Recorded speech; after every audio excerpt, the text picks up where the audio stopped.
We'll turn to the Middle East now. The ceasefire between Israel and Hamas, as I indicated, remains intact, despite grievances on both sides. In an exclusive interview with our Tony Takeout, he asked Israeli Prime Minister Benjamin Netanyahu who could govern Gaza in the future. Here's his response. But I think that this is a transitional period, and we want to fashion, a governance that works, that is not made of people who are committed to our destruction. Because if we put them there, then we'll just repeat it again and again and again. Wendy Sherman joins me now. I'm happy to say she served as the U.S. Deputy Secretary of State in the Biden administration. Wendy, always good to see you. Thank you for joining me. Give me your assessment of where things are right now, the things that the world can justifiably cling to with some manner of hope, and the things that look ominous.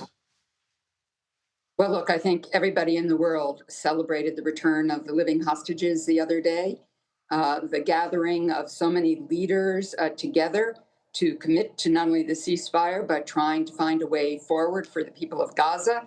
And in my own view, hopefully, ultimately a Palestinian state that ensures that Israel remains secure.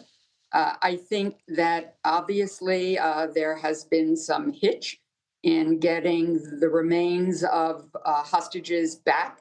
I'm glad there was a little more progress today. I'm glad that aid is getting into Gaza still, because we don't want Gazans to have more grievance, because that increases the risk of terrorism against Israel. And heaven only knows they've had an enormous amount of destruction in Gaza and livelihoods gone, children starving. So we need to move forward. Now, we all knew that after the return of the hostages, which was the major leverage that Hamas had, that we needed to turn toward a sustainable ceasefire that would lead to peace and a reconstruction of Gaza. I agree with Prime Minister Netanyahu, and I don't often agree with him these days, that there needs to be a stable government that is not Hamas, that ensures the survival of Israel while moving toward a Palestinian state, which I believe is the only way to ensure the security of Israel over the long term. So very, very hard work ahead. And we all knew that yesterday or the day before, when the live hostages returned, that might be the best day we'd see in a long time. Wendy, I want to play for you another part of Tony Takeout's exclusive interview with the Israeli Prime Minister. He raised what the Prime Minister's attitude is or isn't about a two-state solution. Please listen. It's also a battle of messaging, of ideas.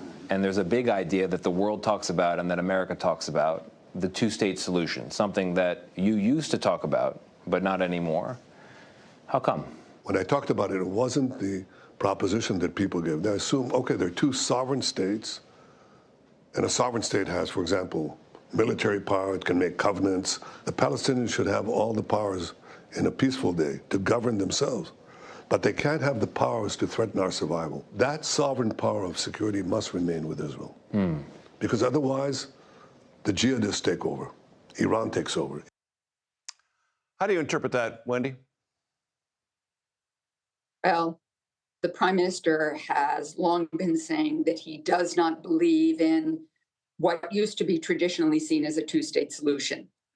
His statement to Tony was giving a little bit, and I think he probably knows that if he closes everything down, it will not make President Trump very happy, because the president wants to see peace come to Gaza in the first instance. The president has said he doesn't know what the ultimate outcome should be, but quite frankly, unless the Palestinian people can live in peace, dignity, with control over their own future, it will never be secure for Israel. Wendy, I've got about 45 seconds, and I know that's a burden, so I apologize to you on that.